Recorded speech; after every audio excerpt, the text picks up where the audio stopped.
Mesdames, Mesdemoiselles et Messieurs, bonsoir. Sud FM reçoit ce jour dans Rétrosport Pape Diouf, ancien journaliste sportif, au journal de Marseille, ancien agent de joueur et maintenant consultant international pour le football. Un parcours flamboyant et parfois passionnant à la fois. Pape Diouf, bonsoir. Bonsoir. Pape, comme je viens de le dire, c'est avec beaucoup de plaisir que nous vous recevons ce soir dans notre studio pour parler éventuellement de football. Comme vous le savez, le football africain, je ne dirais pas est en veilleuse, mais à petits pas. Donc il y a des problèmes. Sur le plan local, notre football professionnel n'a pas encore démarré, le calendrier n'est même pas promulgué. Il y a des problèmes. Vous avez assisté aussi peut-être à la Coupe d'Afrique des Nations et à la Coupe du Monde. Vous avez vu l'équipe du Sénégal, CIC, en finale, mais a perdu. On a parlé de la Coupe du Monde et peut-être c'est passé, mais maintenant, nous allons vers d'autres échéances qui sont extrêmement importantes. Je laisse Malik le soin de vous introduire et que nos auditeurs suivent attentivement cette émission, puisque je crois que ce sera une émission intéressante. Vous l'avez dit, Pape. Bonsoir, Pape Diouf. Et bonsoir, Malik. Et merci d'être dans les studios de Sud FM Sen Radio. Un immense plaisir de vous recevoir dans l'émission Rétrosport. Alors, l'actualité, nous la démarrons par la Ligue africaine des champions. Génération Foot a validé son ticket samedi devant Oilers du Libéria 3-0. Et l'équipe de Denis Biramdaou va hériter du Zamalek d'Égypte. Alors, quelle lecture peut-on faire de cette qualification de Génération Foot au second tour de qualification de la Ligue africaine des champions? Je crois d'abord que c'est une récompense légitime et logique pour Madi Touré, qui a démontré depuis quelques années, je dirais, toute une grande compétence, qui a démontré son savoir-faire, qui sans doute est aujourd'hui à la tête, je dirais, de la première école de football du Sénégal. Madi est un garçon que j'ai vu débuter dans des conditions difficiles, je dirais même extrêmement difficiles. Il a su, tout en respectant certaines règles et certains principes, aller de l'avant. Et aujourd'hui, quand on se rend à Génération Foot, là où sont préparées ces équipes, là où ces bureaux sont, c'est vrai qu'on est ébahi, on est étonné. Alors, cette qualification n'est pas du tout pour me surprendre. J'aurais plutôt tendance à dire que c'est tout à fait mérité, et toutes mes félicitations à Madi. Pourtant, il en avait fait une obsession. Il avait déclaré ici, dans le studio, que chaque année, il aimerait se qualifier en Ligue africaine des champions. Et finalement, pourquoi pas ne pas intégrer les phases de poule. Alors, pour ce dernier tour qualificatif avant les phases de poule, il va hériter d'un gros morceau, le Zamalek d'Égypte. Oui, c'est vrai que le Zamalek reste une des grosses écuries africaines, mais Madi a un double objectif, puisque à cette ambition nationale et continentale qu'il a, cohabite aussi, je dirais, cette volonté qu'il a de faire vivre son centre en cédant certains de ses meilleurs éléments. Donc cette double exigence semble contradictoire et pourtant il mène les deux de front. Non seulement il parvient avec son équipe à être champion quand il le faut, à être représentatif sur le plan européen, mais aussi, je dirais, à permettre à la plupart des garçons qui sont de son centre de mener une carrière professionnelle comme on le voit avec les plus grands. Mais Pape, je crois que quand on est champion, on a des ambitions. Les ambitions doivent être effectivement être loin dans la Ligue des Champions ou se qualifier à la phase des poules. Mais on se rend compte que vous avez dit tout à l'heure que la plupart de ces joueurs, les meilleurs, vont à l'extérieur. Vous pensez qu'avec cela, Génération puisse arriver à se maintenir sur le plan international ou sur le plan continental? Il faudrait sans doute demander à Madi l'objectif majeur de son club. Est-ce obtenir les meilleurs résultats sur le plan continental sans contrepartie cependant, ou pouvoir permettre à des garçons d'émigrer, de devenir des professionnels et de permettre à son centre de pouvoir s'autofinancer. Je crois que il est pris entre cette contradiction et il a choisi avec légitimité. Et vous savez, la question ne concerne pas seulement Madi, mais cela concerne aussi les sociétaires de Génération Foot. Je suis convaincu qu'il y a des jeunes qui sont dans ce centre-là. Leur objectif premier est de pouvoir partir, c'est de pouvoir devenir des futurs Sadio Mané. Donc l'affaire est quand même n'est pas si simple qu'on le dit. Mais pourtant, certains jours, je veux citer Cheikh Tidiane Koulibaly, Amadou Ndiaye, entre autres, ils n'ont pas été dans l'équipe première de Metz. Et pourtant, s'ils étaient restés avec Génération Foot, du moins, GF pourrait intégrer les phases de poule l'année dernière en Coupe CAF. Très certainement, mais ça c'est vu sous l'angle effectivement d'un passionné de foot sénégalais. Mais ces garçons que vous citez là aujourd'hui qui sont partis, socialement ont obtenu peut-être un niveau de vie sans doute plus élevé que ce que ça aurait pu être s'ils étaient restés là. Donc, il faut, à un moment donné, je pense, se placer de chaque côté, essayer de comprendre les différentes entités avant peut-être de juger. Moi, je pense que, oui, sans doute, on aurait aimé, nous, en tant que supporters, en tant que sportifs sénégalais, les voir évoluer sous les couleurs de Génération Foot, mais eux et leurs familles, sans doute, ne regrettent pas, je dirais, d'être partis tenter leur chance dans le professionnalisme. Alors, au-delà de Génération Foot, c'est le désert. C'est le désert au niveau du Sénégal. Depuis la Centre de Dakar, aucune équipe sénégalaise n'a réussi à franchir à intégrer les phases de poule. Alors, de loin, quelle explication peut-on en faire de cette situation du foot local sénégalais? Moi, sur ce plan-là, je redis un peu la même chose. Depuis 1960, depuis l'année de l'indépendance, le Sénégal n'a jamais rien gagné, ni en équipe nationale, hormis cette, je dirais, cette médaille aux Jeux africains, aux Jeux de l'amitié en 1963, et n'a jamais rien gagné avec un club. Donc, ce n'est pas nouveau.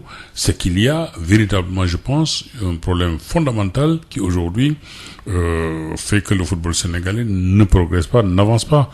Mais ce n'est pas nouveau. Ça date depuis 1960. Des pays parfois de moyenne importance comparés au Sénégal ont pu gagner des trophées majeurs et jamais le Sénégal. Je crois que ça, c'est la question fondamentale que tous les amateurs de football au Sénégal doivent se poser. Le pourquoi.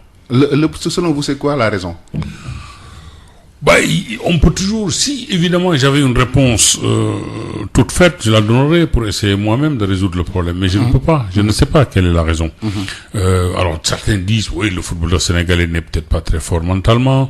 D'autres disent, nous n'avons peut-être pas les entraîneurs qu'il conviennent. Moi, je pense que tout dépend toujours de parce qu'une équipe de football, et qu'elle soit une équipe, une sélection ou un club, a toujours besoin d'une direction très forte. D'une direction très forte, évidemment d'un staff compétent et de joueurs impliqués. Nous avons souvent eu des joueurs très compétents, des joueurs, je dirais, très talentueux, mais il nous a parfois fait défaut de cette direction absolument compétente. Il y a eu Souri, qui lui a été un homme d'envergure, qui a permis à l'équipe nationale du Sénégal d'aller pour la première fois en finale de la CAN, qui a permis à l'équipe nationale du Sénégal avec Bruno Metsu de parvenir aussi au quart de finale de la Coupe du Monde.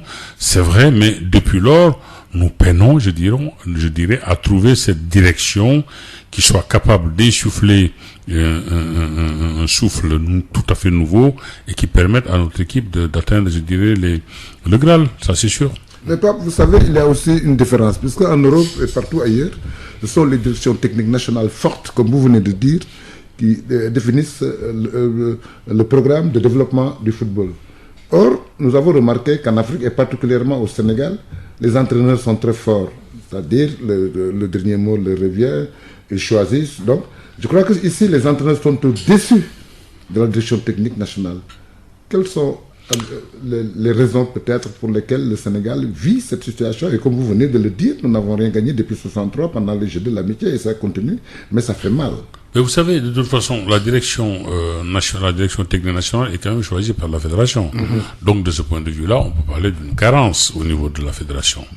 Je pense effectivement qu'au Sénégal, il y a des entraîneurs de très grande compétence, des entraîneurs qui connaissent le football, des entraîneurs qui sont capables de conduire nos équipes le plus loin possible dans la compétition.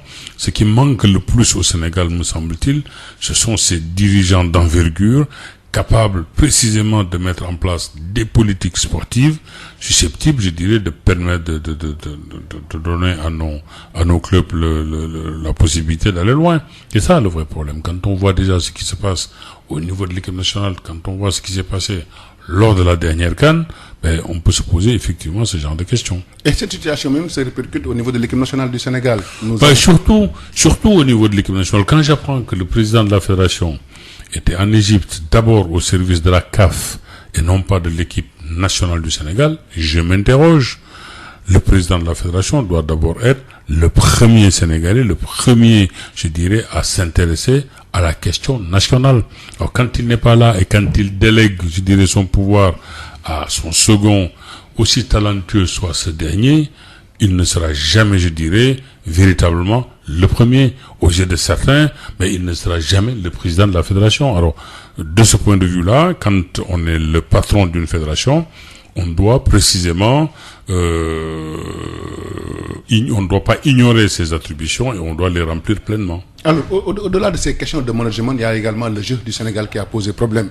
Aliou Cissé a été souvent critiqué sur le choix, sur le jeu livré par les Lions du Sénégal. Mais pour cette CAN 2019, il a réussi avec l'équipe nationale à aller en finale. Malheureusement, on a perdu face à l'Algérie une double défaite. D'abord en phase de poule et ensuite en finale. Ce qu'il faut d'abord savoir, c'est que beaucoup de questions ont été posées après la CAN. Beaucoup de gens se sont élevés et ont dit, est-ce qu'il ne serait pas temps qu'Aliou Cissé passe la main? Je pense qu'Aliou Cissé, depuis 4 ans, si on veut faire le recensement de tous les résultats obtenus par l'équipe nationale, sans doute c'est lui qui peut présenter le meilleur bilan. Mais c'est parce que c'est lui qui a le plus duré. Mais heureusement, ça montre en tout cas que le temps, que la durée peut permettre précisément d'aller de l'avant. Je pense que même Bruno Metsu n'a pas eu de meilleurs résultats. Il a peut-être eu des résultats plus spectaculaires, notamment cette fameuse qualification en quart de finale de la Coupe du Monde, mais il n'a pas obtenu de meilleurs résultats. Alors, insuffler quelque chose de nouveau, pourquoi choisir précisément Aliou Cissé et non pas cette direction de la fédération qui est là depuis 10 ou 12 ans? Si on doit insuffler un souffle nouveau à la sélection, c'est à la tête de la sélection qu'il faut regarder les choses. Ce n'est pas Aliou Cissé qu'il faut mettre à l'index, comme j'entends et comme je vois. J'ai parfois envie de dire, mais fichez la paix à Aliou Cissé. Parce qu'Aliou Cissé, je dirais, non seulement il a le sens du métier, mais cette équipe nationale, il l'a bien conduite. Alors on me dira parfois, oui, Aliou Cissé ne parle pas suffisamment avec les gens. S'il avait été pris à la tête de l'équipe nationale pour parler avec tout le monde, autant lui donner un micro et tous les jours l'inviter à la radio ou à la télévision. Je crois que il doit pouvoir échanger avec son président si les choses sont nécessaires. Il doit sans doute, je dirais, discuter avec certains qui ont aussi des choses à lui dire, mais pas avec tout le monde. Donc Aliou Cissé, que l'on critique très très souvent, que l'on critique quasiment tous les jours, me semble-t-il, n'est qu'un bouc émissaire. Mais Aliou Cissé, c'est pas du tout lui, je dirais, qu'il faut mettre à l'index. Mais Pape, vous savez aussi que peut-être il y a des problèmes au niveau des résultats, mais au niveau de toutes les catégories, c'est-à-dire les petites et les grandes catégories, le Sénégal est souvent parmi les équipes qui sont citées. En tout cas, au niveau de la CAN, au niveau de la Coupe du Monde, ce sont des résultats satisfaisants. Mais cependant, ce n'est pas Aliou Cissé seulement. Le problème, ce n'est pas seulement l'équipe nationale A. Les autres équipes nationales, surtout au niveau des jeunes, font des résultats par rapport à l'équipe A. Donc, je crois que, certes, les fédéraux, peut-être, n'ont pas fait ce qu'il fallait faire, mais au moins, sur le plan de l'administration et de la gestion, ils sont arrivés, peut-être, à trouver des solutions. Écoutez, si au Sénégal, on peut se satisfaire simplement de voir certaines équipes atteindre, je dirais, la dernière ligne droite, on n'a rien à dire. On s'en contente. Mais je crois que un pays comme le Sénégal doit aussi prétendre à la victoire. Et de ce point de vue-là, j'aimerais bien qu'on me cite une seule sélection qui aura été jusqu'au bout. Une seule sélection qui aura été victorieuse. C'est à ce niveau-là qu'il y a effectivement comme un vice de forme, comme un vrai problème. Et ce problème-là, je dirais, mettre un mouchoir dessus, c'est vouloir le nier. On n'a pas ce droit. Alors, pour en revenir justement à l'équipe A, avec tout le potentiel que nous avons des joueurs qui évoluent dans les meilleurs clubs du monde. Sadio Mané à Liverpool, Kalidou Koulibaly au niveau de à Naples. Alors, jusqu'à présent, c'est les choix encore pour en revenir aux choix technico-tactiques de Aliou Cissé. Aliou Cissé, il a les meilleurs joueurs du moment, mais qui brille dans le club qui ne brille pas forcément en équipe nationale. Vous savez, ça c'est réduire, je dirais, le problème à sa plus simple expression, véritablement. On m'a posé la question de savoir pourquoi un garçon comme Sadio Mané est très brillant avec son club à Liverpool et beaucoup moins avec l'équipe nationale. Et partant, évidemment, on a mis là aussi Aliou Cissé à l'index. Vous savez, les grands footballeurs, les grands joueurs ont toujours, que ce soit en sélection ou en club, ont pu eux-mêmes trouver la place qui leur convient. Souvenez-vous de Pelé avec le Brésil. Souvenez-vous de Maradona avec l'Argentine. De Cruyff avec la Hollande. Hein? Vous prenez même la France avec Zidane ou Platini, et même le Sénégal avec Hadji Diouf. Ce sont des joueurs qui ont, à un moment donné, réussi à trouver leur place. Le grand joueur ne doit pas attendre de la part de l'entraîneur un positionnement. C'est lui qui doit trouver le positionnement et amener l'entraîneur à l'approuver. Je ne connais pas, en tout cas, depuis que je suis le football, un seul entraîneur qui va contre son meilleur joueur si celui-ci lui permet de gagner des matchs. Alors, je ne dis pas que Sadio Mané n'a pas le talent requis, mais aujourd'hui, peut-être qu'il lui manque cette personnalité qui le pousserait précisément à être le leader de l'équipe nationale du Sénégal. Mais c'est pas au coach de l'inculquer cette personnalité? Mais c'est pas au coach, c'est à lui. Une personnalité, ça ne s'inculque pas. On l'a ou on ne l'a pas. Mais pas, on peut la susciter. Non, mais oui, on peut susciter une personnalité, mais de toute façon, on est comme on est. On est d'accord. Et là, je ne pense pas que ce soit Bruno Metsu qui ait fait de lui ce qu'il est devenu. Pelé, je ne pense pas que ce soit son entraîneur à l'époque, ni Cruyff, ni Maradona, ni... Alors, c'est à Sadio Mané, simplement, sur le terrain, de démontrer que c'est lui, Sadio Mané, qu'il peut trouver sa place, qu'il peut même choisir, puisque même dans ce type de situation, le meilleur joueur d'une équipe à ce niveau peut même choisir ses partenaires. Il peut jouer de l'influence auprès de l'entraîneur, l'amener lui-même, je dirais, sur le plan tactique, à faire une certaine configuration de son équipe. Ce n'est pas aujourd'hui le cas.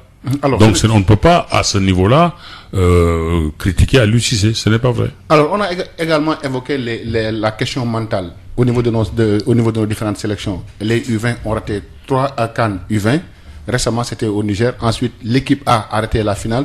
On parle beaucoup de cette question mentale au Sénégal. Selon vous, qu'est-ce qui explique cela? C'est le joueur sénégalais qui est faible mentalement. Je vais vous dire, on dit effectivement, on soulève la question mentale parce que, précisément, le football est sans doute une des rares activités humaines où il n'y a ni vérité absolue, ni vérité catégorique. Et quand un résultat est obtenu, ou n'est pas obtenu, on essaie de comprendre le pourquoi. On cherche des solutions. On cherche, je dirais, des réponses à des questions. Alors, évidemment, parler de la question mentale, comme naguère certains ont parlé de la question tactique, c'est une manière de faire abstraction, c'est une manière, je dirais, de se sortir du guêpier. Mais je ne pense pas que nos joueurs manquent à ce point de mental. La réalité, c'est que, oui, lors de cette dernière CAN, c'est vrai que le Sénégal a présenté une des meilleures équipes. Mais sur ce que nous avons vu, la meilleure équipe, c'est celle qui a quand même gagné. L'Algérie a démontré pendant cette Coupe d'Afrique des Nations-là sa supériorité sur ses adversaires. Sans doute, sa finale a été, je dirais, très moyenne, pour ne pas dire autre chose. Mais je pense que le Sénégal, jusqu'ici, a manqué parfois de réussite. Le Sénégal compte, vous l'avez dit, parmi les meilleures équipes du continent, compte en son sein des joueurs aussi de classe mondiale. Mais il faut peut-être précisément trouver les conditions optimum pour que les joueurs donnent le maximum de leurs possibilités, ce qui ne me paraît pas être le cas. Pape, à partir de cette réponse que vous venez de nous donner, nous avons remarqué aussi, pendant cette Coupe d'Afrique des Nations, qu'il y avait des joueurs qui n'étaient pas en forme et qui étaient maintenus à maintes reprises dans l'équipe. Et pourtant, ils ne trouvaient pas les solutions. Trouvez-vous normal qu'un joueur qui ne réussisse pas dans un match de football, 2 ou 3, soit toujours sur le terrain et n'arrive pas à trouver les problèmes? Mais vous savez, moi je dis que quand un joueur ne trouve pas les solutions, il revient effectivement à l'entraîneur, il revient aussi à l'encadrement général de l'aider à devenir efficace. Lors du premier match, si vous vous souvenez, Mbaye Niang a manqué 2 ou 3 occasions qui paraissaient nettes. Et pourtant, il a fait un très bon match. Il sortait d'un championnat remarquable avec Rennes, où il avait marqué beaucoup de buts. D'ailleurs, il a recommencé, puisque en 2 journées de championnat de France, il a déjà marqué 2 buts. Donc, ce qui veut dire que ce garçon-là n'a pas perdu d'un coup, je dirais, son efficacité. Est-ce qu'on l'a aidé suffisamment? Pas seulement l'entraîneur, mais c'est tout le monde. Moi, lorsque j'étais président, quand un joueur me faisait une très bonne partie et que le soir, il manquait, par exemple, d'efficacité, il n'était pas rare que je l'appelle, que je discute avec lui, que j'essaie, je dirais, de comprendre un peu ce qui ne va pas. Est-ce que ce travail-là a été effectué auprès de lui? On l'a laissé sur le terrain comme une âme en diable. À un moment donné, c'était ça, le vrai problème de Mbaye Niang. Donc, il ne faut quand même pas non plus mettre là aussi en cause certains joueurs. Et je pars du principe qu'un entraîneur, c'est lui, c'est vrai, certes, qui choisit son effectif, qui choisit son équipe. Je pars toujours de l'idée que aucun Sénégalais, je n'en connais pas en tout cas, je ne connais pas un seul Sénégalais qui soit plus désireux que Aliou Cissé de gagner. Je n'en connais pas. Si vous connaissez un seul Sénégalais qui a envie de gagner plus qu'Aliou Cissé, vous venez me le montrer.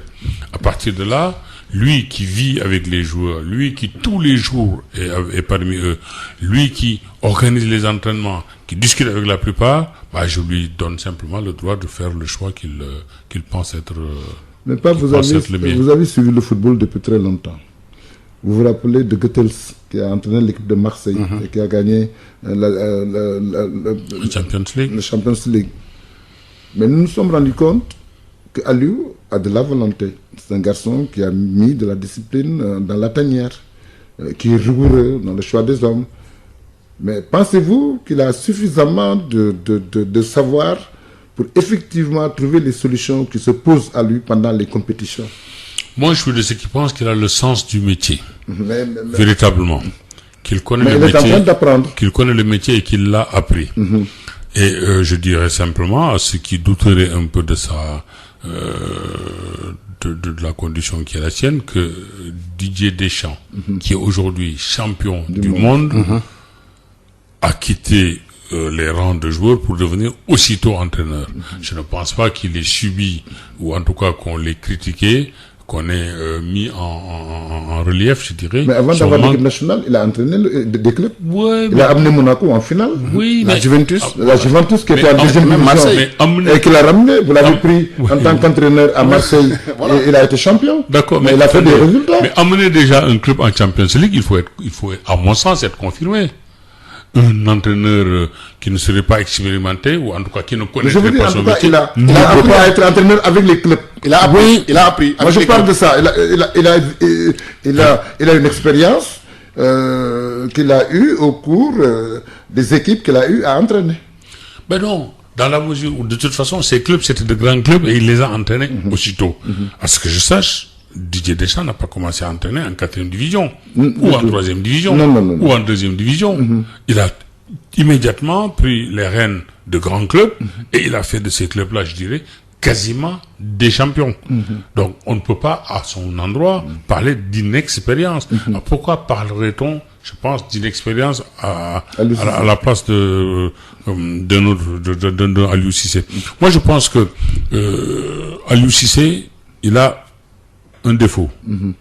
C'est celui de se situer à la place où les critiques fusent quand les choses ne vont pas, à la place de l'entraîneur. Voilà le défaut d'Aliou Cissé, c'est d'être entraîneur. Et quand on est entraîneur, malheureusement, on est aussi en même temps un bouc émissaire. Parce qu'on ne peut pas se séparer de 12 joueurs, on ne peut pas se séparer de 24 joueurs. Mais on peut se séparer d'un entraîneur. Puisque quand ça ne va pas, quand ça va bien, les dirigeants bombent le torse. Quand ça ne va pas, on ne les voit pas, on ne les entend pas. Ils courbent les chines. Voilà, on ne les voit pas, on ne les entend pas. Alors, pour en revenir à Aliou Cissé, pour comparer à Deschamps, au moins Deschamps, il a eu à bourlinguer, si on peut parler ainsi. Il a pris des clubs, il a appris avec les clubs, mais pas avec l'équipe nationale de France. Avant d'arriver à l'équipe de France, il avait déjà une certaine expérience, une certaine maturité, comparé à Aliou Cissé, qui, du président de section football de Casa Sport, il est venu directement à passer par les Olympiques et ensuite devenir le coach du Sénégal. Malik, c'est fou quand même de faire de l'expérience ou se faire la main avec des clubs comme Monaco, comme la Juventus et comme l'Olympique de Marseille. Ce sont quand même des équipes de clubs, je dirais, qui ont une dimension nationale, voire internationale. Faire la main dans ces clubs-là, c'est quand même quelque chose. Ce n'est pas du tout, ça n'a rien à voir avec, je dirais, quelqu'un qui va commencer à faire ses gammes dans un club de 4e ou de 3e division. Donc, on ne peut quand même pas, à propos de Deschamps, parlait, je dirais, d'un apprentissage. Ce n'est pas vrai. Il n'y a pas eu d'apprentissage de sa part. On ne peut pas le dire. On ne peut pas le dire. Pape, ce que nous voulons dire, c'est qu'Aliou a fait des résultats, comme vous venez de le dire. Parce qu'il a duré dans cette équipe Depuis nationale. qu'il est arrivé à la tête de l'équipe nationale, les résultats ont été probants. Le Sénégal est classé première équipe africaine. Le Sénégal a de bons résultats. Certes, nos adversaires ne sont pas parmi les meilleurs, mais les résultats restent les mêmes. Est-ce que vous ne pensez pas qu'en étoffant justement cette direction technique, on serait parvenu justement aux résultats que nous souhaitons? En l'étoffant, ça veut dire quoi? Ça- En prenant d'autres entraîneurs à côté de lui? Oui, pourquoi pas? Pourquoi pas? Étoffer le staff. Parce que nous avons un problème. À chaque fois quand nous Écoutez, ça peut être tout à fait votre droit de le penser. Bien sûr. Le mien est de penser qu'un entraîneur doit rester un entraîneur. Et c'est lui Mais qui doit entouré choisir. aussi. Évidemment, entouré doit de être qui? entouré. Mais Mais de techniciens. entouré des adjoints qu'il aura choisi. Qu'il aura choisi. lui-même. Évidemment. Évidemment, moi je vois mal, je veux dire, aujourd'hui, Aliou Cissé est entouré d'entraîneurs. Mais vous savez, j'ai entendu parfois qu'il faut changer Aliou Cissé. Ok. Supposons qu'on l'ait changé. Non. Est-ce que vous êtes sûr que demain, Non, celui pas qui changer. va venir Non, moi, va je être meilleur que moi, je lui? suis pas d'accord qu'on le change. Mais, Ah oui, je comprends ce que vous mais dites. moi, si je suis Aliou Cissé et qu'on m'adjoigne des entraîneurs dits expérimentés ou en tout cas de haut niveau, je m'en irai dans la minute même, dans la seconde même. Je n'aurai absolument plus rien à faire là. Mais quel- Alors, Mais pas dans ce cas-là, renforçons alors la présidence de la fédération. Mais pas- Renforçons les dirigeants. Mais alors. Pape, Oui. quel est le rôle de la direction technique nationale de la France par rapport à l'entraîneur national? Ben, la direction technique nationale, d'abord, s'occupe du football national. C'est quelqu'un qui doit organiser le football, sauf que en France, il y a un football professionnel qu'on ne connaît pas au Sénégal. Le directeur technique national là-bas, c'est quelqu'un effectivement qui est surdiplômé, qui organise le stage des entraîneurs, qui se mêle effectivement de ce qui se passe dans le football national, mais qui en aucune manière ne viendra trouver l'entraîneur national pour lui dire voilà comment il faut procéder. Absolument pas. Un directeur technique national, c'est celui qui organise le football d'un pays. Mais il n'est pas du tout, je dirais, un entraîneur national bis. Il ne faut quand même pas se tromper. Alors moi j'ai l'impression, c'est un point de vue, qu'Aliou il est esselé, il est seul. Ouais. On a vu en 2013, lorsque le Nigeria a gagné la CAN, au-delà Il était entouré de d'anciens Stéphane Keshi, internationaux. il y avait d'anciens internationaux qui étaient autour de lui. Il y avait les Okocha, Tout le monde. Makachi, Kanou, entre autres. Mais sur le banc du Sénégal, on voit que Tony Silva, Régis Bogar, qui n'a pas été un grand entraîneur, qui est un formateur. Donc, Aliou est-il esselé pour mener à bien cette équipe nationale du Sénégal? Moi, je ne pense pas du tout qu'il soit esselé. Un entraîneur est toujours un homme seul. Un entraîneur est toujours un homme seul. Et prenons les plus grands entraîneurs du monde. Il n'y en a pas un seul que j'ai vu être, en tout cas, entouré de la manière dont vous le dites. Un entraîneur, c'est un homme seul. C'est ça sa spécificité. Mais Pape, s'il n'arrive pas à trouver, comme je l'ai dit, les solutions qui se posent, il se limite à ça? Mais pour le moment, Quel est le secours? Pour le moment. Quel est le secours pour justement de trouver les solutions pour avoir les résultats deux réponses à ça. Pour le moment, depuis 1960, il est un peu comme les autres, il a fait encore un peu mieux que les autres. Donc on ne peut pas... Ouais, mais on n'a rien gagné. Mais Non, pas on ne peut pas le on peut progresser. On ne peut pas le soumettre à la critique. Ça, c'est la première chose que je dis. La deuxième chose que je dis, c'est que, à ce que je sache, Aliou Cissé, il a au-dessus de lui des gens qui, théoriquement, doivent quand même savoir ce qu'il convient de faire. Voilà. Je dis bien au-dessus de lui. Ouais, Il y bien a sûr. une fédération. C'est ce que nous voulons. C'est cette fédération-là qui doit, de mon point de vue, remplir son rôle pleinement et aider Aliou Cissé à ne pas être seul. Aujourd'hui, Aliou Cissé, oui, je suis d'accord avec vous, il est seul, mais pas de la manière dont vous le dites. Il est seul parce que, précisément, il n'a peut-être pas la direction qui lui conviendrait, C'est ce que la nous direction disons. qu'il faudrait. Ce que nous disons. Oui, les gens peut-être susceptibles, précisément, De lui apporter quelque chose. apporter quelque chose. Voilà. Et C'est dans ça. cette situation, quelle est la responsabilité des joueurs dans cette situation? Ben, vous savez, une équipe, je l'ai dit, c'est toujours trois entités. C'est une direction, un staff et des joueurs impliqués. Quand il y a une direction qui fait son métier comme il convient, l'entraîneur fera le sien et les joueurs aussi le leur. Ce n'est pas tout à fait le cas au Sénégal. Du tout. Le Sénégal, aujourd'hui, le vrai problème, comme je l'ai dit, est que les joueurs, les joueurs et l'entraîneur sont livrés à eux-mêmes. Et le vrai problème du Sénégal, il est là.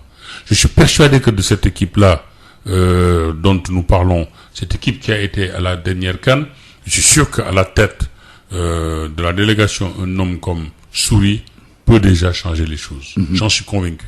Mais c'est un problème d'homme pour vous? À mon avis, oui, c'est un problème d'homme. C'est un problème, je dirais, d'une direction forte. Seule une direction forte peut effectivement amener une équipe à devenir forte. Prenez l'Olympique lyonnais. Sans Aulas, Lyon est peut-être aujourd'hui en deuxième division. En deuxième division, oui. Sans Aulas, il est en deuxième division. Peut-être que l'OL est en deuxième division sans Aulas. Mais lorsque, à chaque fois qu'il s'est agi de résoudre des problèmes, Aulas a été présent. Mais c'est parce que Aulas tout simplement s'immisce dans les problèmes techniques de Lyon. Non, pas forcément. Pas de cette, mais c'est lui qui choisit, c'est lui qui démet. Si les supérieurs d'Aliou Cissé pensent qu'ils doivent s'investir et je dirais dans les problèmes techniques, qu'ils le fassent. Ah, mais puisque nous avons remarqué dans cette équipe nationale qu'il y a des anciens joueurs qui ont fait les compétitions internationales, qui ont fait toute la pratique sportive dans des clubs qui sont soit dans la ligue professionnelle, soit dans le bureau exécutif, mais ces gens-là ne peuvent-ils pas apporter quelque chose justement à cette équipe nationale? Il faut me citer des noms. Mais je parle de Chersek.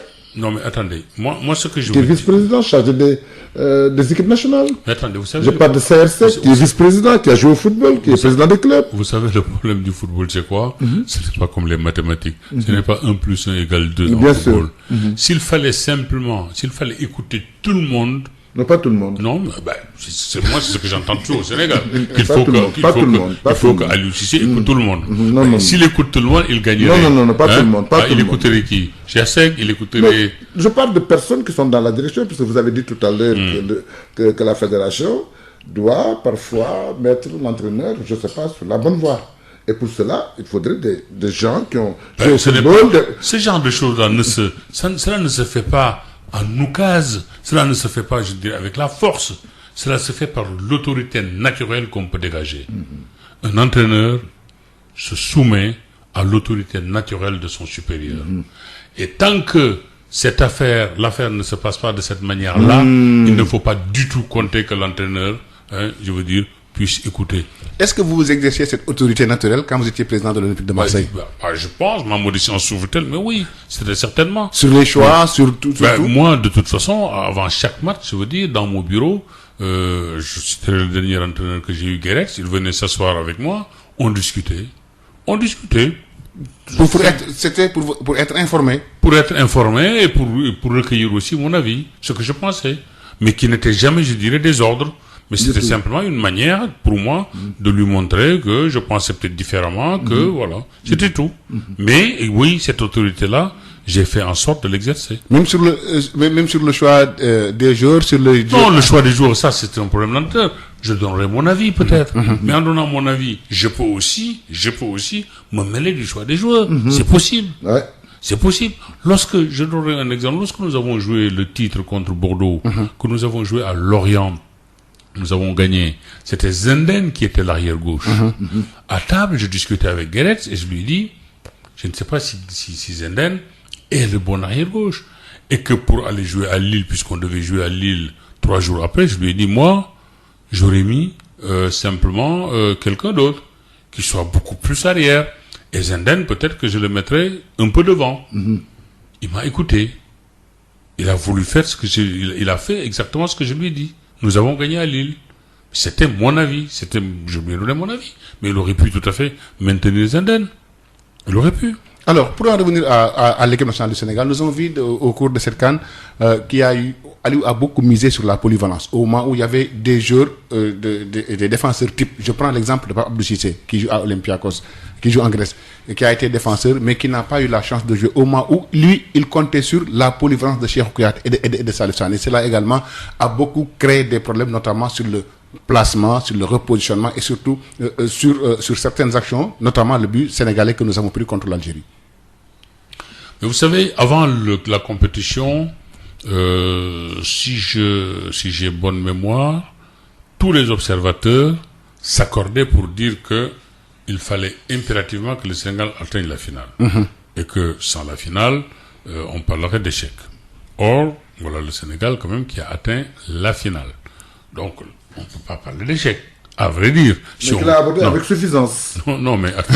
Oui, non, mais on ne peut pas parler d'échec. D'accord. Si effectivement. Mais qu'il a abordé avec suffisance. Arrivé en finale, c'était le. Non, mais ce que je veux dire, c'est ça. La performance. Et la deuxième chose que je veux dire, c'est que moi, sur le choix des hommes, je m'interdis complètement tout commentaire. Pourquoi? Mais parce que je pars du principe, je le redis, que nul, pas vous, Malik, plus que moi, nous sommes plus désireux de gagner qu'Aliou Cissé. Je pense qu'Aliou Cissé aurait été ravi, lui aussi, de gagner, de la même manière que vous. Vous savez, lorsque j'étais président, je prenais des bons qui n'ont peut-être rien à voir avec la technique, mais pourquoi je m'interdis aujourd'hui de critiquer les dirigeants qui sont à la tête du club de Marseille? Parce que lorsque j'étais président, je prenais des décisions qui n'étaient pas connues du public, qui étaient adossées sur des éléments qui n'étaient pas connus de tout le monde. Et j'étais l'objet de critiques ou parfois d'interprétations. Alors je pars toujours du principe que ceux qui vivent la situation au quotidien, ceux qui vivent concrètement une situation, peuvent prendre des décisions qui ne nous sont pas connues. C'est pourquoi je ne me permettrai pas de critiquer un entraîneur, d'autant moins qu'un entraîneur, c'est celui qui vit avec les joueurs, c'est celui qui s'entraîne tous les jours avec les joueurs, c'est celui qui échange avec les joueurs, c'est celui qui mesure leur état de forme.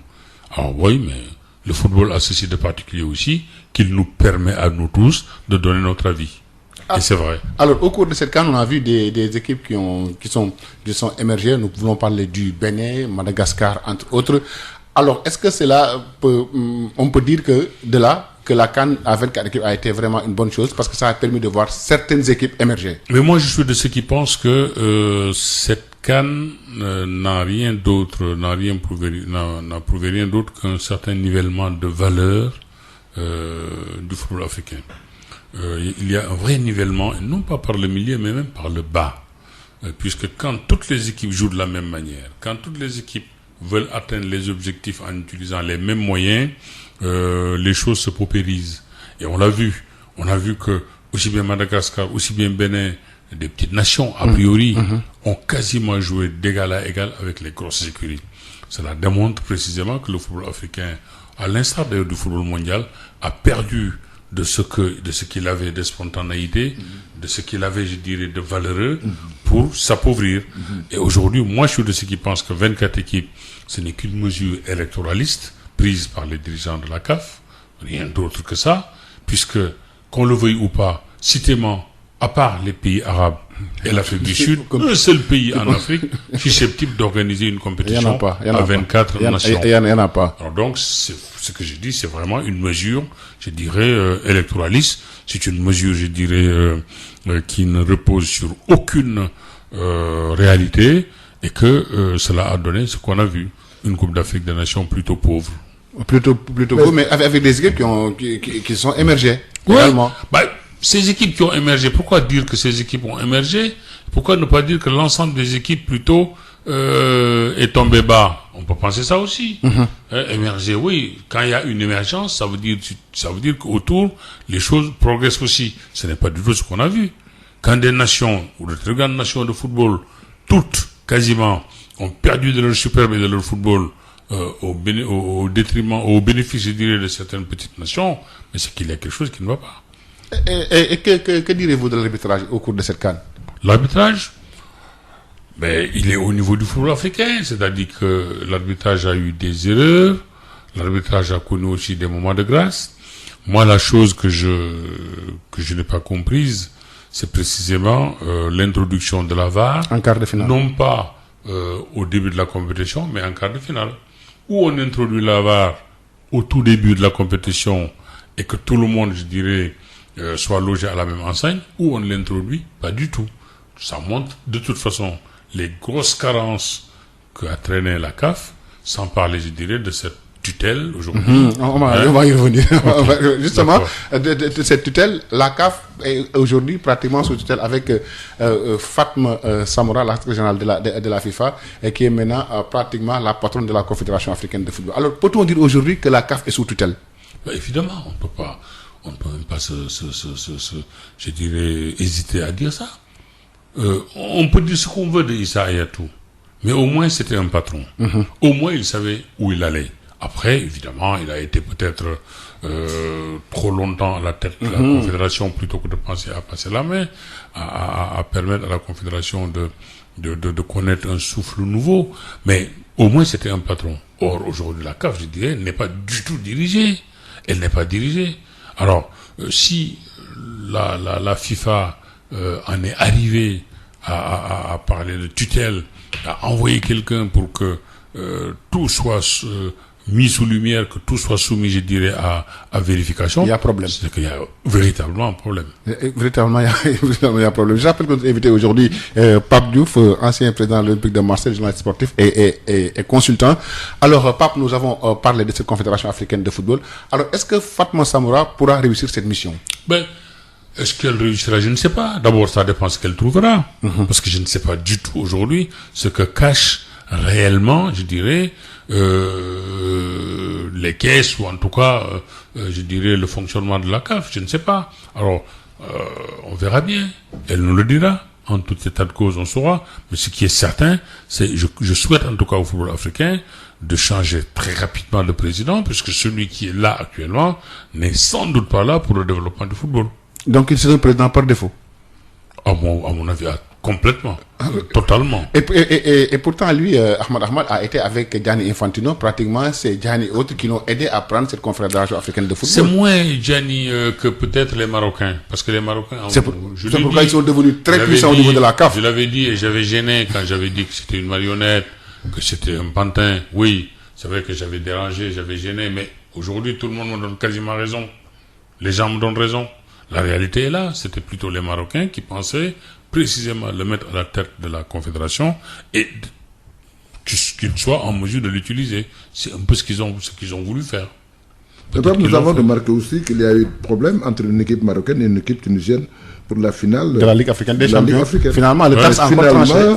Malgré le forcing des Marocains, la CAF a maintenu la victoire de l'équipe tunisienne au cours de cette finale. C'est pas la CAF qui l'a maintenu, c'est le TAS. C'est le TAS. Et par ricochet, la FIFA qui a imposé, je dirais, que les choses soient... La FIFA. Soit en tout cas, évidemment, la FIFA qui a imposé à ce que le résultat acquis sur le terrain soit maintenu.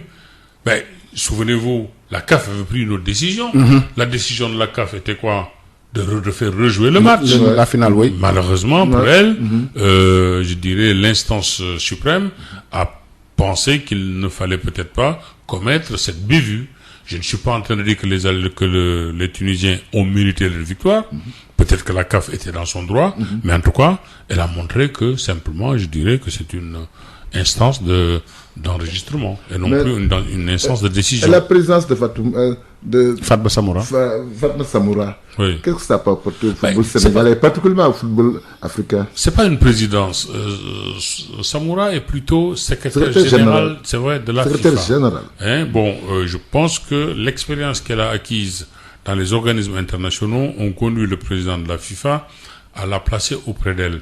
Parce que c'est vrai que c'est une femme valeureuse, c'est une femme qui connaît, et puis surtout, en cette période où effectivement on cherche ici ou là à valoriser les femmes, c'est pas un mauvais choix. C'est pas un mauvais choix. Du tout. Maintenant, qu'est-ce qu'elle peut faire au niveau de la CAF? Ça, c'est autre chose. Comme je l'ai dit, ça dépend de ce qu'elle va trouver dans le fonctionnement de la CAF. Je suis persuadé, moi, en tout cas, que elle ne trouvera pas que du bon. Voilà. Pablaye, nous allons prendre une petite pause publicitaire. Ngir massage bu jaar ci yoon taamu leen gamme Piro Valda.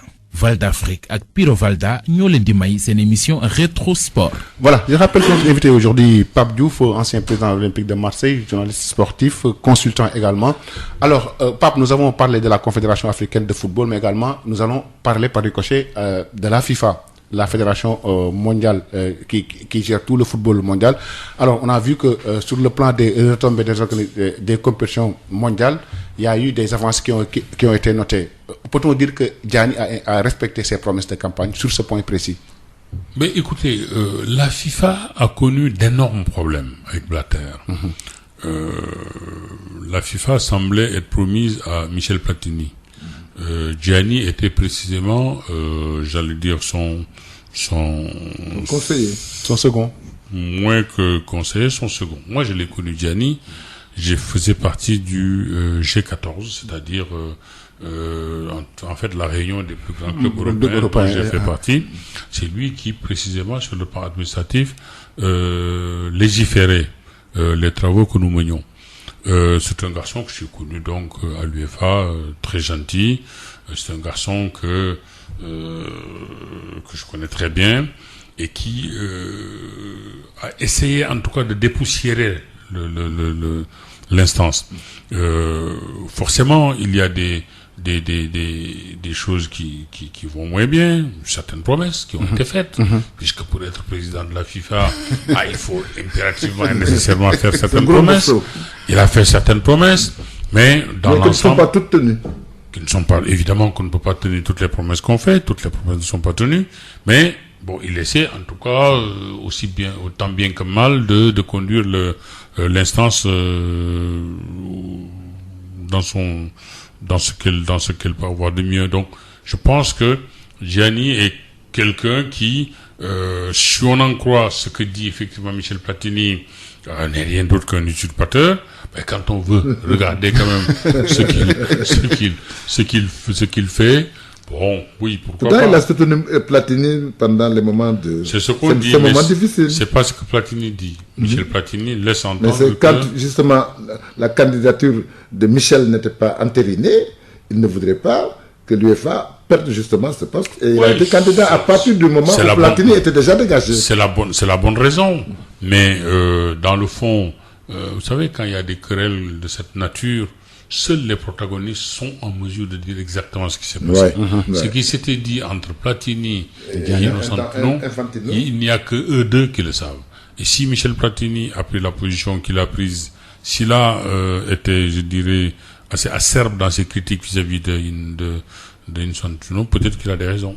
Mais c'est parce que justement, comme vous avez dit tout à l'heure, pour Platini, le poste lui a été prédestiné. Absolument. Sur quelle base, Platini pour se prévaloir de cette faveur? Évidemment, pas de manière, je dirais, juridique ou de manière héréditaire, mais simplement Platini à la tête de l'UEFA, c'était une des grandes personnalités, je dirais, du football européen et même mondial. Mais pas forcément le meilleur président.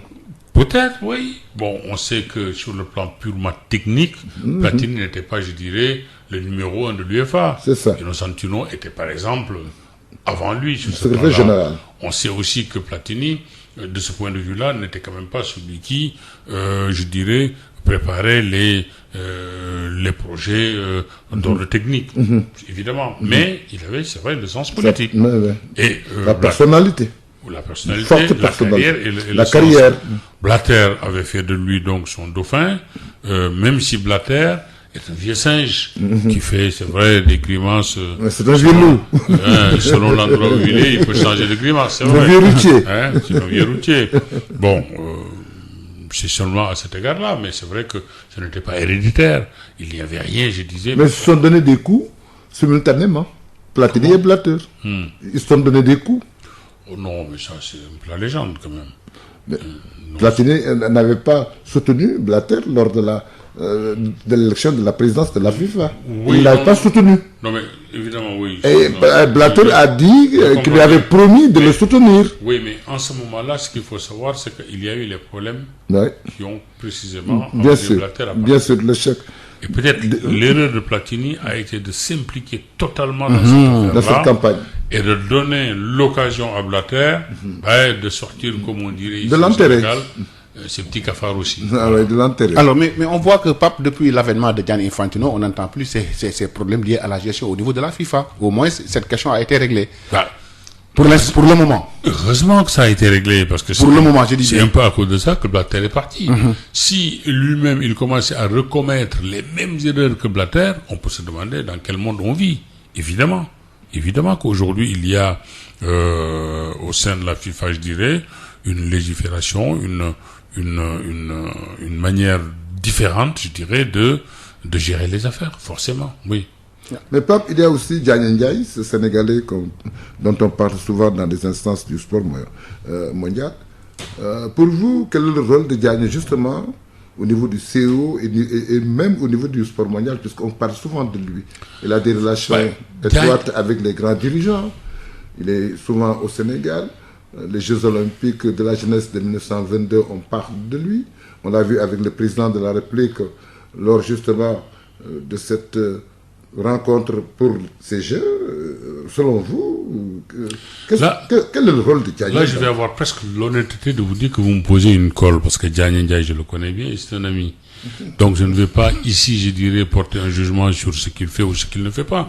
Vous l'avez dit vous-même, oui, c'est quelqu'un qui est très introduit dans les sphères mondiales. C'est quelqu'un qui a un très bon carnet, c'est quelqu'un qui connaît le sport et qui, me semble-t-il, fait ce qu'il doit faire. Maintenant, souffrez que je n'en dise pas plus. Okay. Alors, nous allons parler de l'Olympique de Marseille. Quelle lecture faites-vous de ces résultats de début de saison? La situation actuelle de l'Olympique de Marseille. Ça vous fait mal, président? Évidemment que ça me fait mal, puisque je suis, comme je dis toujours, redevenu un supporter de base. Supporter de base, pourquoi? Évidemment, parce que je ne suis pas dans les affaires. Parce que ce n'est pas moi qui conduis la politique de l'Olympique de Marseille, ce n'est pas moi qui effectue, les opérations devant être conduites. Ce n'est pas moi. Moi, je suis simplement un supporter qui regarde, qui écoute, qui ne juge pas forcément les dirigeants, puisque je ne sais pas toujours sur quoi ils adossent leurs décisions. Maintenant, la chose que je peux dire, c'est que l'Olympique de Marseille est un des plus grands clubs français, peut-être le plus grand, sur le plan historique. C'est un club qui connaît des cycles, parfois des cycles plutôt bien, parfois des cycles moins bien. Aujourd'hui, on ne peut quand même pas dire que le club marche très bien. Espérons que, avec cette nouvelle saison, les résultats seront bien meilleurs que ce qu'ils furent la saison dernière. Mais c'est vrai que l'Olympique de Marseille n'est pas aujourd'hui l'OM que on aime en France, l'OM qu'on aime même en Afrique. Qu'est-ce qui manque à l'Olympique de Marseille?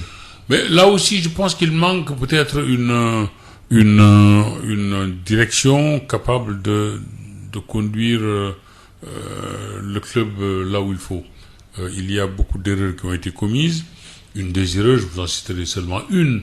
Quand j'entends que le club de Marseille a choisi Joubi Zareta comme directeur technique, et qu'on m'a posé la question, la première chose que j'avais dit, c'était de dire que c'était une mauvaise initiative.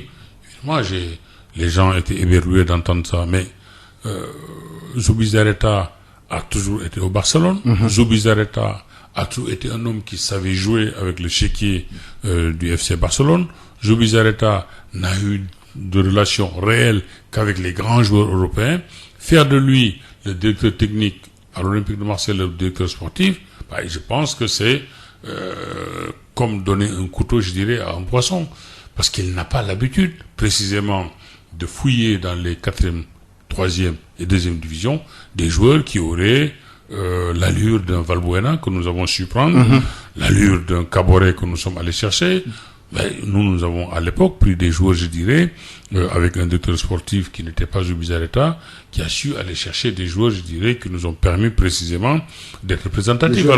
Alors, Joubi Zareta, peut-être que à Paris, il ferait un excellent directeur sportif, puisque là, il y a des moyens, mais pas l'Olympique de Marseille. Donc, il y a des erreurs fondamentales qui ont été, à mon sens, commises à l'Olympique de Marseille, et que aujourd'hui, on continue encore à les payer.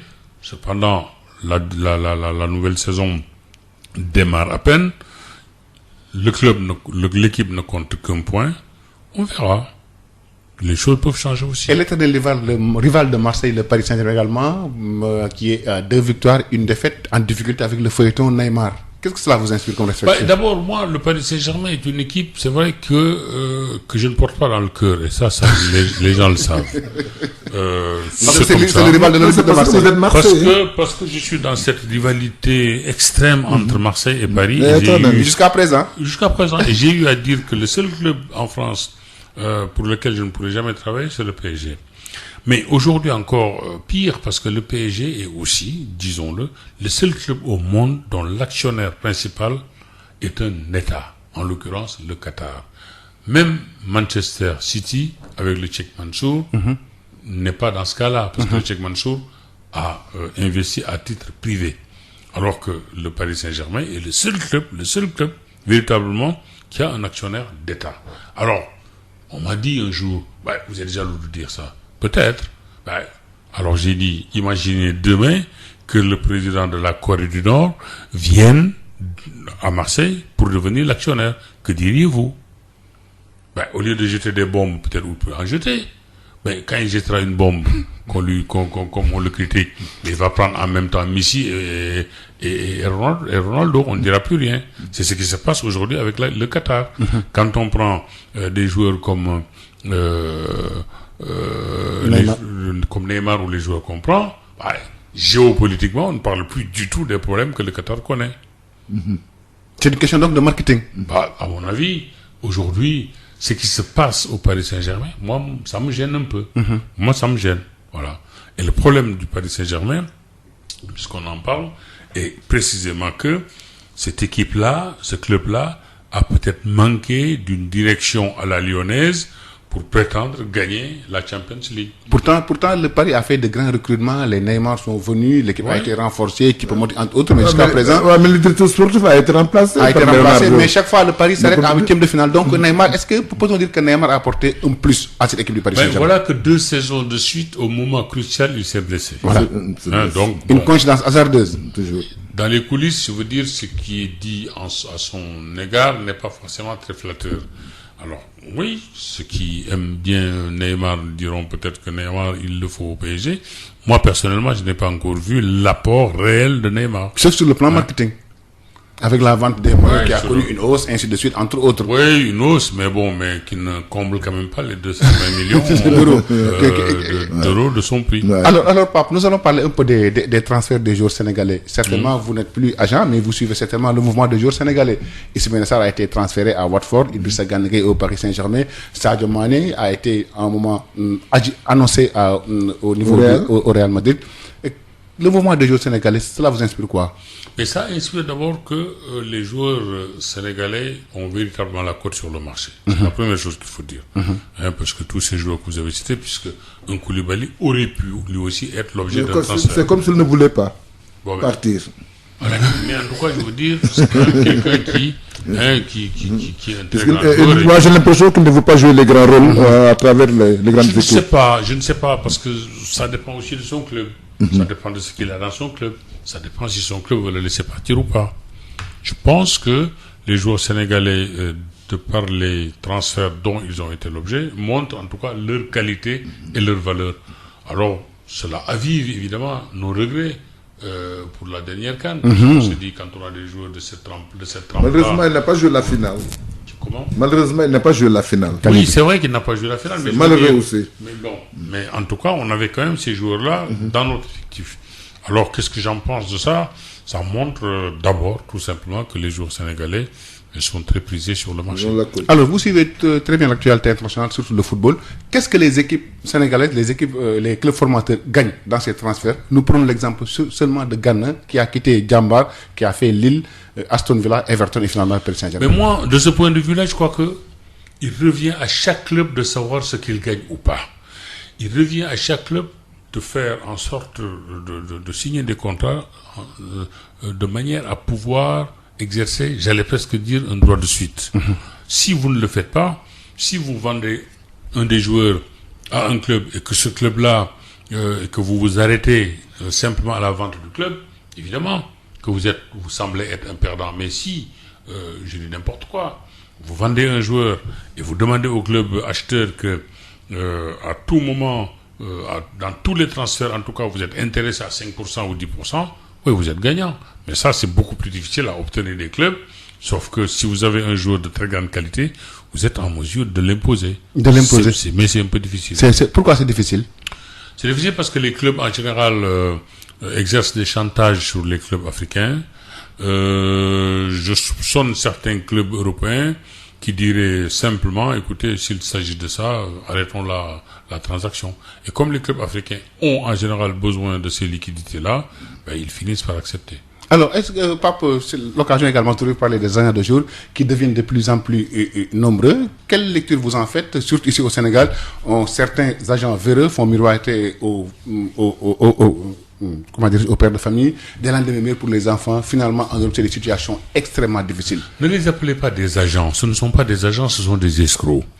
Quand quelqu'un vient dans ce pays et demande le moindre petit franc à des parents pour amener les enfants en Europe, c'est un escroc, ce n'est pas un agent. Parce qu'un véritable agent, toujours, cherche d'abord un club qui prend en charge tous les frais, ou lui-même, il se charge d'amener le garçon par ses propres moyens. Donc, quelqu'un qui vient et qui se présente comme agent, mais qui dit à un parent, bon, vous me donnez tant, ou vous achetez le billet, il ne faut pas du tout se fier. Il faut dire niet. Voilà. Donc, le métier a été dévalorisé actuellement. Le métier d'agent a été dévalorisé. Non, ça a été dévalorisé, mais écoutez, votre métier de journaliste aussi a été dévalorisé. Bien sûr. Il paraît que maintenant tout le monde est journaliste. Bien sûr. Mais voilà, c'est un peu pareil. Évidemment, après, il faut simplement savoir à qui il faut s'adresser quand on parle à des journalistes. Il faut savoir à qui s'adresser quand on parle à des agents. C'est un peu le problème. Tous les métiers peuvent être dévalorisés. Selon que, je veux dire, l'attention n'est pas soutenue lorsqu'on s'adresse à ce métier-là. En tout cas, un jeune que vous avez formé, Thierno Seydi, fait énormément satisfaction au peuple sénégalais. Il a réussi à placer pas mal de choses. Qu'est-ce que vous en dites sur le cas Thierno? Je pense que Thierno, comme Étienne Mendy, il faut le dire, sont des garçons qui ont longtemps travaillé avec moi, qui avaient épousé certains tics et réflexes qui étaient les miens, et qui ont su voler aussi de leurs propres ailes. Évidemment qu'aujourd'hui, je suis très loin de ce qu'ils font. Je ne suis ni leur conseiller, ni leur directeur de conscience. Je suis leur ami, avec qui ils discutent par moments. Je peux leur dire ce que je pense s'ils me demandent un avis. Mais jusqu'à présent, ils ne m'ont pas demandé un avis technique, je dirais, sur le transfert d'un joueur. Donc, moi, je les regarde de loin, et puis je me réjouis de voir quand même qu'ils font leur petit bonhomme de chemin. Et qu'est-ce qu'il faut à un agent? Un carnet? C'est quoi? Qu'est-ce qu'il faut à un bon agent? Un bon agent, c'est d'avoir de bons joueurs, c'est tout. De bons joueurs. Et le carnet? Si demain, vous me dites que vous avez Kalidou, vous avez Sadio, vous avez Ousmane Outal, je vous dis vous êtes un très bon agent parce que le carnet, vous n'avez pas besoin de l'avoir, c'est les autres qui viendront vers vous. Qui viendront vers vous. Mais à part le football, vous aimez aussi d'autres disciplines et particulièrement le basket. Vous avez assisté à l'Afro-Basket, récemment à l'Arena. Qu'est-ce qui vous pousse justement à aller voir ces matchs de basket? Le basket. Parce que le basket est complètement différent du football. Avec beaucoup de buts. Mais comme l'athlétisme. Moi, je suis allé la dernière fois avec vous, c'est vous qui m'avez même amené là-bas. Mais comme vous avez remarqué, j'ai eu trop de problèmes, puisqu'il y a trop de paniers.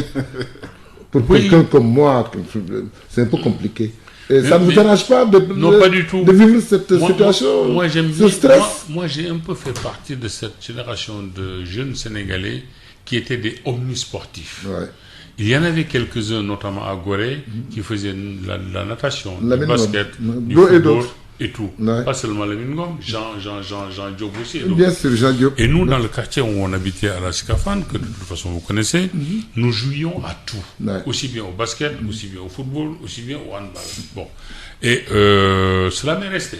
D'ailleurs, en tant que journaliste, la première chose que j'ai faite, lorsque j'étais journaliste, c'était d'écrire sur le basket. Moi, j'ai longtemps écrit dans la Marseillaise sur le basket, pendant au moins 1 an.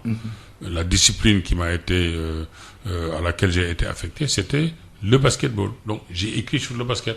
Et le basket est resté pour moi, je ne dirais pas un sport de prédilection, mais un sport que j'affectionne, que j'aime beaucoup. Tout comme l'athlétisme. Et finalement, également, au basket, on a perdu la finale également à domicile.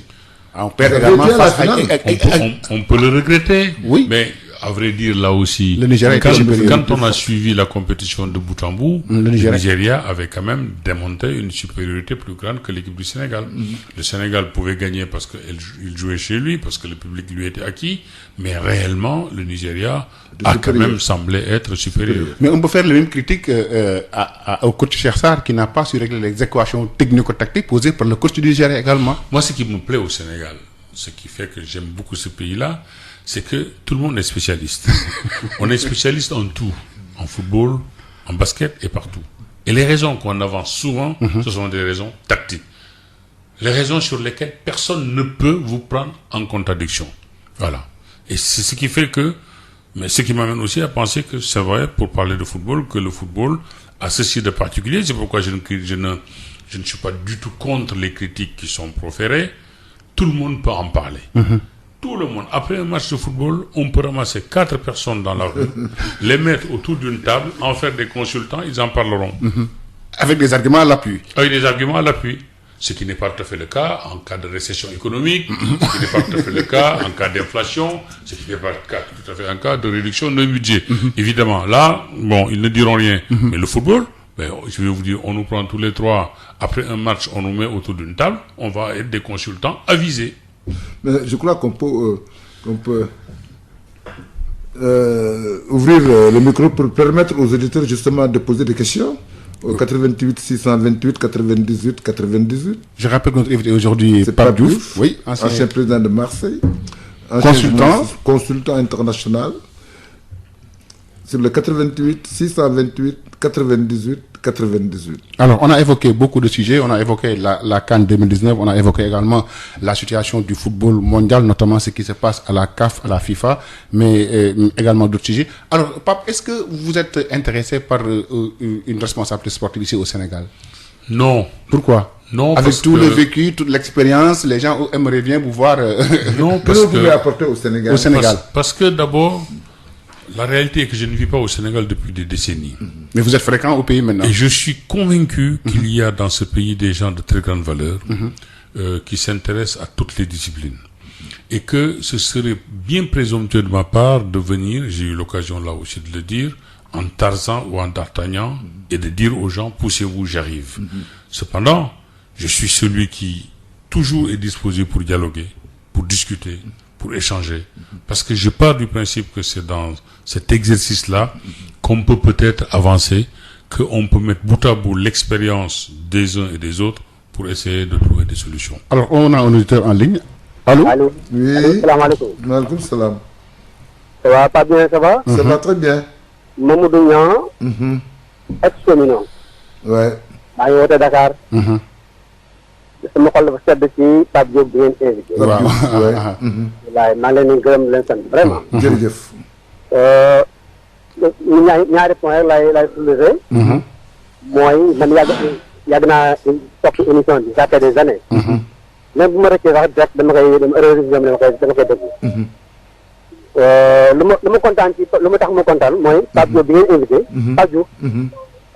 comme kenn na xam na football.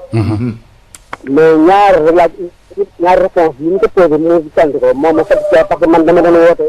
cinq lundi bi ma mën dugg ndax loolu. mu jëm ko suñu. mu déglu ma ko loolu moo tax su ma ko soog billaahi. merci beaucoup. lii lan. muy dëkk maa posé question pourquoi les gens bu ñu ñëwee pour équipe nationale bi ñu digg ñu joxoñ entraîneur yi. déedéet ku entraîneur. ba pare li mel leen ay exemple. comme Maradona comme. Pelé. de deux temps ak ça. ak Cruyff. deuxième bi. muy Aliou Cissé bi nga xam ne résultat yi muy def. kenn defu ko fi. kenn defu ko fi. mais li mu def kenn defu ko fi temps bi def kenn defu ko fi moo fi gën a yàgg. léegi nag mu tax réponse yooyu. lu neex certains journalistes. lii du la. non damay ma certains journalistes yoo xam ne lii du leen neex ndax ñu def nii. parce que li mu def ci 2 ans yooyu. 2 ans xam nga moo ci gën a yàgg. mais compter 2 ans yi mu def rek. résultat yi indi amul benn entraîneur bu mu fi indi. même si leen si bu ñuy wax ne mondial est-ce que moom Sénégal moo qualifié mondial directement. déedéet. à cause de l'Algérie bu fekkoon Algérie dañ koy dooroon keroog Sénégal door na ba pare di xaar match Algérie. waaw mais loolu ci tournoi bi la bokk. alors ci match yi la bokk. moo ne woon Aliou Cissé. qualification ñu da ko def à temps. waaw mais nag doucement mon frère. groupe bi ñu mon frère. mais ñu wax li baax li mu def ba pare. dëgg la. ba pare ñu soog a dëgg man li ma méttoon ci Malick moomu. ndax dañuy ciy dëgg Aliou Cissé yow yow xam nga. non du ma koy dégg de moi je donne. non dañoo xalaatam rek. non. dafa métti woon te il faut wax. d'accord jërëjëf. merci da ngay wax li baax li mu def ba pare. jërëjëf. nga gis ko. loolu moom métti woon loolu dugg naa am 5 lundi. maa ngi woote mënuma dugg tey laa soog a. alhamdulilah jërëjëf. merci jërëjëf merci beaucoup. merci beaucoup monsieur Niang. monsieur Niang merci. allo. oui allo. da ngay fay rajo bi nga yor. na nga def waay. sant jàmm rek alhamdulilah. alhamdulilah Pape Ndiaye na nga def. maa ngi fi rek. di leen rafetlu seen i yaa ngi laaj Malick Ndiaye. ma nga xam ne laaj Pape Diouf. ma ne la laaj leen ko léegi Pape Diouf dama bëggoon est-ce que moom un jour viendra mën naa ñëw Sénégal pour jiite président Sénégal. ah déglu li mu tontu xanaa déglu li mu wax. waaw léegi moom su ma léegi d'accord boobu ànd naa fekk moom une journaliste la woon. waaw est-ce que tamit ëllëg mënti investir def ko maanaam kii de presse boo xamante ne ci sport rek lay def. mais waaw mais loolu dafa defal na ko fii su ma juumul. dafa nekk le sportif su ma juumul. ak les sportifs à 80 ci coupe d'Afrique bi à 92. avec ñoom moom Koumé ak. nga ñëw on était toujours. xam nga mais loolu yàgg na mais moment bi mën ko ñëwaat. mu indiwaat ko. waaw mais xam nga tamit nit day ñaan a yokk bu ñu fi jógee dafa nekk président Marseille nekk agent de joueur. parce que Pape Diouf xam nga ne Sénégal dañ koy soxla. waaw dañ ko waaw soxla. xam na ko. mais moom war na xam loolu de. xam na ko ñu ngi ruumandaat de. moom ndax duñ ko jox président fédération de football. moom fu Sénégal dem nga fa. dama ne. nag nañu dimbali ngir yàlla ñëw Sénégal il faut mu jiite ci dara tubaab bi expérience bi mu am. liggéey tubaab bi def lu bari. il faut que moom mu def loo xamante ne vraiment ñun bëgg naa daal man boobu bëgg naa ko franchement. jërëjëf yow si yéene nga wax jërëjëf. jërëjëf merci merci beaucoup président ñi ñu bëgg nga ñëw lañ bëgg nga ñëw ñu jël keneen Pape Ablaye. am na allo. salaamaaleykum. waaleykum salaam. Alaaji Malick na ngeen def. sant bu ça baax. va mon ami. di nuyu Racine. Racine ñu ngi lay Racine bul sax présenté tout. waaw xame nañ baat bi. waaw di nuyu Pape. nan lay ñu fay lay nuyu. ndax dëgg fierté ñun suñu fierté la ñun Sénégalais yi. wax jërëjëf Sénégal sax ne africain yëpp quoi. jërëjëf. waaw mais li ñuy wax ci équipe nationale bi laa bëggoon waxaat ci ko wax. soo am na ko génne léegi bu naan mais Bruno Metsu bi muy qualifié Sénégal dafa bokk ak Algérie Égypte. ak ñetti équipe. ak Maroc ak Maroc. Égypte Algérie ak Maroc. ñu dem ñu liggéey Algérie 1-0. Nami El Nami bi. ak Namibie. waaw Pape Seydou Diop mais ñetti gros cylindre la. ñu tëj ñoom kenn musu bokk ñoom pour génn. Algérie Égypte ak Maroc dem mag ñii la Algérie fële 1-1. ñu ñëw njëkk a dugal Pape Seydou Diop. ñu ñëw même Égypte su ma juumul moo ñu gagné. waaw moo ñu gagné en Égypte. waaw Maroc sax dañu leen gagné woon parce que. ñu def machine naa ko li ba mbëkkam bi dugg na. ñu mais def ngeen di équipe la ñu amoon. bien sûr. ba Aliou on est fiers de lui suñu doom la. non ba ñu et puis football en matière de sport y a pas de sentiment. te def na résultat yi rafetlu ko. bien sûr ñun suñu sogo Aliou Cissé mooy jël ñu buy jël. waaw mais Aliou Cissé condition yi ñu ko def amul condition yu mu nekk amul kenn ku fa nekk. seul Aliou Cissé moo def 4 ans. te dañ ko nangu lépp. équipe bi du jeu mais gis nga football nag. même wóoru mais Belmadi il paraît que même il est entouré par 10 personnes yoo xam ne ñoo la entouré. mais en Allemagne dès qu'on voit avec comme ça. bien sûr. L'entraîneur actuel allemand il est comme ça. Nigeria ba mu jël coupe yi. tous les bu ma ne tous sax mais il y avait une dizaine d'anciens joueurs. ñu nekk ci banc bi nekkoon ak moom. mais Aliou newuñu mais Aliou dafa daal di jàllugul fenn. jaaragul fenn jërëjëf Racine. non waaw. di mais vraiment du question nañ ko kon mais Pape dama bëgg Pape mu nangu ne Aliou bokk aussi comme li nga wax ñu étoffé waxuñu dañ koy jëm mais moom mooy nekk entraîneur am na ñoo xam ñu koy xelal. mais c'est très important. parce que Aliou bu ñu tasee équipe bu ñu def bloc bas il a toujours des problèmes. Il a dit de je livre avec les blocs bas il l'a dit. chaque fois il a dit. il ne trouve pas les solutions. avec les blocs bas il l'a dit. avec les joueurs qu'on a là ak équipe yi ñu am nii. mais waxuñu ay dem final après ñu. non coupe lañ ba coupe. vraiment la coupe. dañu bëgg jël coupe. tout à fait équipe yi ñu toll yëpp buñ ci toll dañ ko gagné. absolument. waaw di gërëm Pape di leen gërëm bu baax. waaw jërëjëf Racine jërëjëf Racine ñu jël 88 628 98 98 Retour Sport Sud FM Sen Radio 98.5. voilà notre invité am nañ allo. allo da ngay fay rajo bi nga yor waaw. Allô. Allez-y. Ah, ça va bien. Bien, merci. Voilà, donc très rapidement, je vous remercie. Je remercie vraiment Sud FM pour avoir invité vraiment cette icône, cette fierté qui a dirigé Marseille, de première division en France. Ça, tout le Sénégal du sport, du football, vraiment en était fier. Maintenant, il avait, moi, je lui en voulais quand il disait que le football professionnel, c'était impossible au Sénégal. Je me rappelle, mais aujourd'hui, je crois qu'il a raison quand même. Il a eu raison sur tout le monde. Et j'aimerais qu'il nous parle de la situation du football professionnel et comment on peut y arriver. Comment on peut y arriver en football professionnel vraiment à taille sénégalaise, quoi. Digne de son nom. D'accord. Ouais, digne de son nom. Merci beaucoup. Waaw. Merci beaucoup ci question yi ñu jël keneen le temps ñu bàyyi président mu tontu allo 88 600 allo. Allo. oui da ngay fa rajo bi nga yor waaw. waaw pourtant xaw naa fa rajo bi de. allez-y waaw baax na allez-y waaw. léegi damay féliciter Pape. ci expertise bi mu mën a def encore tey. mais dama bëggoon confirmer li mu wax léegi ne Sénégal mooy réew mi nga xam ne ñëpp expert ak suuf. waaw d'accord xam nga lan moo tax mu wax ko. yow moom Malick wax nga léegi ne Aliou Cissé nee na. il y a des problèmes quand les équipes jouent. waaw avec les blocs moo ko wax de. les blocs waaw. kenn si ñu toog foofu. ak ñi woote ñëpp. ku leen laaj lan mooy équipe bu joué bloc bas kenn du jox li ne. yaakaar nga ko. waaw grand nga xam ne bloc bas yi tamit. moom di wax sax je vous défie nga expliqué nu lan mooy équipe bu joué bloc bas. parce que Sénégal. xam nga Pape wax na ko léegi. waaw quand il y a inflation. waaw ñëpp fi ñu wax. mais parce que football lu mel noonu football moo gën a yàgg. lu mel noonu bu fekkee ne moo mel noonu nag. ngir yàlla boo leen di wax su la wax benn affaire ne ko loolu mooy lan. man yéen lay waxal yéen. d'accord waaw. parce que bu kees là-bas quelqu'un qui fait le qui fait le savant. su la waxee benn thème ne ko loolu mooy lan. ñun ñuy déglu mu wax ji ko lan mooy lan ñu xam ko. mais damay toog sama kër woote mais yow Aliou il a duré. mais quand on raisonne en termes de résultats pourcentage ngay def. je peux être là def 2 ans. def 40 matchs. gagner tous les 40 matchs. ma nekk fi nekk def 10 ans. def 20 matchs gagner ma dara. waaw nga dëgg kan nga gën a baax la. danaa ci gagné. c'est pas la durée. il faut prendre le pourcentage de matchs réussis. le résultat yi. résultat yi le nombre de matchs gagnés par rapport au nombre de matchs joués. dëgg la. nga ne il a réussi tant de pourcent ñu mën a xam ne waaw il a fait quelque chose de bon ou pas. mais c'est parce que def na fi 4 moo fa ëpp durée. oui moo fa ëpp durée. mais da ngeen koy évaluer par rapport à ses performances. nga xam ne sans question fait kenn mënu ko dindi. mais daf fi yàgg rek. du wax. loolu du wax. beneen mooy wax ne. il a joué tant de matchs. il a gagné tant de matchs. il est en deçà de 50%. donc dafa war a dégager. il a plus de 50%.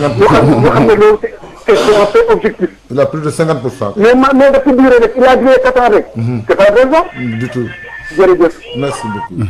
merci de cette intervention. merci beaucoup.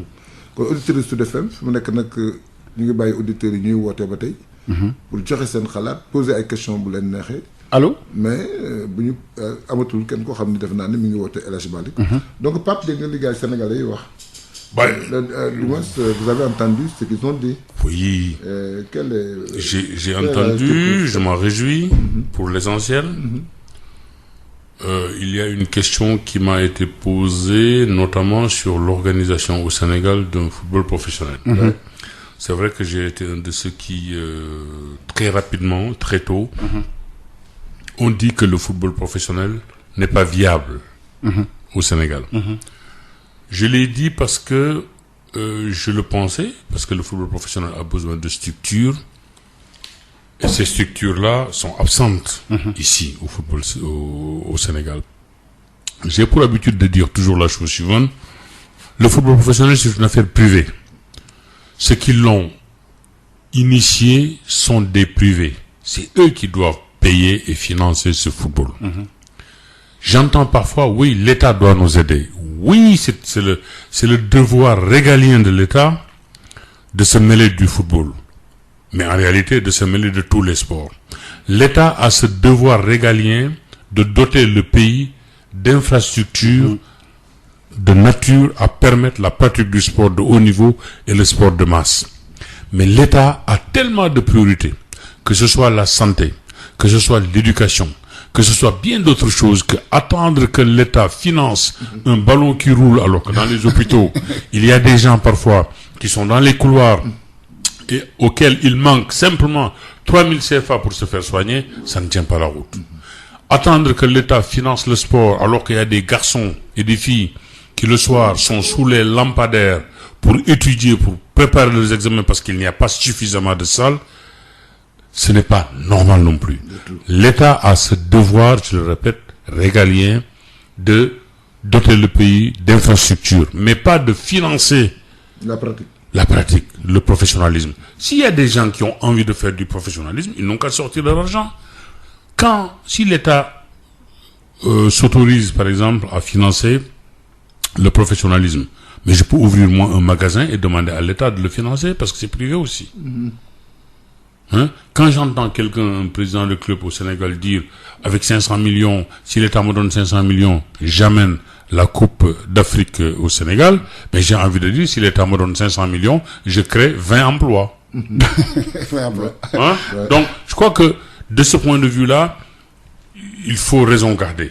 Il faut être réaliste et se dire qu'au Sénégal, il y a du professionnalisme, c'est dire ce qu'on a envie de dire, mais ça ne tient pas la route. Quand des joueurs sont payés moins de 200 000 francs et que les 200 000 francs, ils ne les ont même pas, il ne faut pas parler de professionnalisme. Pensons à organiser notre football de manière à le rendre efficace et non pas à faire des copiages, de copier ici ou là des choses qui n'ont ni tête ni queue. Merci. Il y a également une question, Pape, que Mbaye Diouf Dia, le président de Groupe Petite Côte, nous a envoyé. Il dit que maintenant que vous devez supporter le Paris parce qu'il y a Idrissa Gana Gueye. Mbaye Diouf Dia. De toute façon, où que jouent les Sénégalais, j'ai de la sympathie pour ces clubs-là. De toute façon, c'est une constance chez moi. Évidemment que Paris, maintenant qu'il y a Ghana, j'aurai beaucoup plus d'attention pour cette équipe-là, mais peut-être beaucoup plus d'attention pour Ghana que pour Paris. Voilà. Mais je vais répondre, Malik a pas vu, puisque quand il était président de Marseille, quand il venait à Dakar, il avait des tas de maillots de Marseille. Et quand je viens, je vois les gosses qui viennent, Pape, donne-moi un maillot. Il me dit, tiens, tu n'en prends pas. J'ai dit, jamais. Moi, je supporte le Paris Saint-Germain. Je ne touche pas au maillot de Marseille. Pour répondre justement à ce qu'il disait tout à l'heure. Auditeurs de Sud FM, on vous remercie d'avoir écouté cette émission intéressante avec Pape Diouf, que nous invitons souvent et qui répond toujours à notre invitation. Merci. Cette émission sera rediffusée demain, mardi, après le journal de 22h sur Sud FM, c'est Radio Pape. Le mot on de vous la laisse le mot de la fin pour les auditeurs de Sud FM. Simplement que nous pouvons tous continuer à aimer passionnément le football et à aimer passionnément le sport, puisque de toute façon le peuple sénégalais est très sportif. Merci beaucoup. Merci beaucoup. Jërëjëf auditeurs de Sud FM. boo leen gisee nag ñu koy wax ci français c'est parce que Pape Diouf moo préféré ñu wax ko ci français puisque nee na li tax ñu koy wax ci français mooy bu ñu waxee français olof lañ koy booleel loolu du français du olof tamit olof français la ñuy booleel te moom benn rek la ci bëgg loolu moo tax mu préféré ñu def ko en français. On vous remercie de votre attention.